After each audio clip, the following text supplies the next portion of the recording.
Oh wait, yes, I do have a question. Okay, what's up? How can I help you out? So I just have one question. I would really like to, I did not grow up in the business side of my family, but I would definitely like to get started wholesaling. I'm 17, and do you have any tips? What would you do differently at 17? Yeah, I mean, I started wholesaling at 17. So Yeah. one thing I'd tell you is I would probably not do anything different because it led to the person I am today. Right, yeah. And so there's the one thing at 17 you have to figure out, and this is something that I want you to really understand, take this to heart, that you don't have to figure everything out. I want you to understand that. That's probably gonna be the number one thing overwhelming you. That's the one other thing that overwhelmed me. I have to know everything and do everything and be the person to become successful in this year or it's over, right? Don't put that pressure on your shoulders, because I put those pressures on my shoulders. That was probably one thing I would change. You're gonna figure it out. I'm still learning this business to this day. Yeah. All right, now I got a lot of it figured out, Right. but it was through the struggles and just going through it every single day that I just learned a little better at it. Okay. And so that's the first thing I would probably tell you. What market are you in? This is my first week seeing you, so I'm just trying to figure it out, just little by little. I don't want to Area in the United States do you live? Oh, Wyoming. Wyoming? Okay. Southwest, southeast? Northeast. Okay, so probably not a lot of people living there then, right? Right, yeah. Okay, so you're probably gonna do virtual wholesaling. Mm-hmm. Okay, Yeah. so I appreciate you hopping on here because this is gonna fast track a lot of your stuff. Most people gotta pay probably $4,000 to talk to someone, that's making the amount of money I'm in wholesaling to get it done. But I'm just trying to get you on the best path. So you're 17 right now. Are you in high school, college? High school. High school, okay. So let's focus on that first, right? So yeah. So the second part, you're in high school, okay? There's a big debate out here that should I go to college? Should I do high school? Should I quit everything and do wholesaling? I'm gonna tell you the truth. I'm not the person that's gonna tell you that you should drop everything out just to do wholesaling, because I see what I do, not what I say. I got a college degree at 19. Why wholesaling full time? I did high school, I did college, so I did all those things, all right? I'm not the guy to tell you to drop out. And I think it would be reckless for me to say that to just everyone out here. It's for the right person, but you can definitely do both. Like I said before, you don't have to figure it all out. Yeah. You definitely don't. So let's focus on high school and just start learning wholesaling and just get stuff done. And I think slowly but surely you start putting the work in. At 17, you can make 100K. I mean, I made 100K. Yeah. At 17, it was a year because I was started not at 17, but midway through it. So focus on high school first and then wholesale in the spare time while you're doing it and just get your knowledge up, taking action. I think you do well. All right. Thank you. Perfect. Any other questions?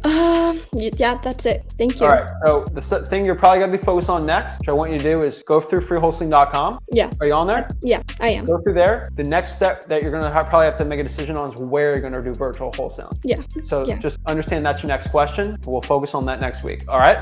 All right. Thank you so much. Go after it. Appreciate it, Jasmine. All right. 17. I love it. It's like looking in a mirror when I was 17 years old myself. I remember that. Guys, I felt like I had to get the world on my shoulder. I was so stinking stressed. I saw my life. So I kind of said, I looked at my life when I was 17 in a mirror there. When I was 17, I did the same exact thing, but I looked at my 40-year-old self in a mirror. And it was like, what is it? The Christmas Carol? So I looked at myself right here, the little name tag right here, where I was a bag boy. I'm a grocery store manager making 80K a year, working 60, 70 hours a week. Is that something that I deserve to be? Is that the person that I wanted to be? Is that the man that I thought I was destined to be in my life? And I had a hard look at myself and really decide, is that something I want to do? Is that something I didn't want to do? And I said, heck no, that's not the life that I think I want. I want to travel the world. I want to make a ton of money. I want to leave a big impact on my life, and I want to get back. And so me being a bag boy, me being a grocery store manager at 40 and all the stress of that, I didn't think it was worth it. And I had one really big impact. And I hope all the 16, 15-year-olds watching this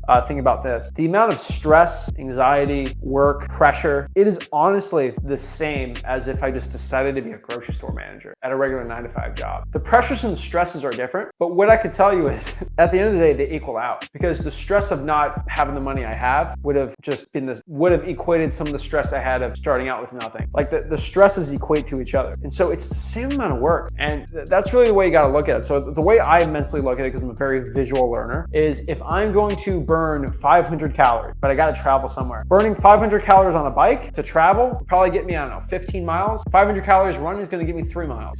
It's the same work, but if I go on the bike, I'm just going to go so much further. And so that's the way I look at it. And so I could tell every young person watching this, and I just have my thoughts if I can go back to 17. I should make a whole video on this, but at 17, at 16, at 15, at 14, at 18, heck, at 23, my age right now. This is the time to take risks. This is the time to go all in on yourself. This is the time to start that crazy thing you have in your mind. Because when you're 34, 35, and you're married, you got kids, you got responsibilities, you got a roof. Oh, I got insurance payments. I got all these crazy stuff. I got car payments, I got house payments, I got mortgage payments, rent, utilities, all this stupid stuff that I got to deal with today now that I didn't have 17, right? Living at home. Those were the days. Heck, I gotta think of what I gotta make for food during the day. Like it's like so much different when I was 17. Before all those stresses happen to you, it's do it then. Because if you fail at 17, 18, you just tried something and it didn't work out. No one's gonna care. No one's gonna judge. You're 18. Nobody cares, right? It's all like it doesn't matter. And that's pretty cool. But when you start doing that when you're 40, 50, and you got kids and a job and a dog to take care of, right? And you fail, you could financially destroy more than one person. When I was 17, nobody looked up to me financially. Nobody needed me to survive for them to eat. Nobody, okay? But when I'm 40, 50, I'm probably gonna have a lot of that. So if I failed when I was 40 or 50 at this crazy thing, it's a lot more pressure on me to succeed. It's a lot more stress. There's a lot more bad stuff that could happen. So when you're that young, go after the risk. I'm telling you, it was worth it. Could I make the same risks I did when I was 40, 50? Maybe not. And so this is why I'm telling you, while you're young, do it. I promise you that the pros are infinite and the cons are basically nothing. So do wholesaling legit, do it real, put your all into it. And if you are a teenager watching this right now, I promise everybody, put your all into it. And this is the way I always did. This is always the way I looked at wholesaling when I was 19 years old too, when I was cold calling like crazy. When I put my head to the pillow at night, I knew I put everything in. I cold called 5 hours, I followed up, I networked, I had cash buyers, everything. When I went to bed, I could sit down and say, you know what? I did everything I possibly could today to live my dream out. And if I failed cold calling 5 hours a day, 5 days a week for a year straight, and I quit or gave up, fizzled out, I didn't get a real job, whatever it was, I could legit go back as a 50-year-old manager and say, you know what? I did everything I could to become a successful wholesaler. It didn't work out. Here's the kicker for everybody watching this. If you consistently put in the work, there's basically a 0% shot you don't become successful.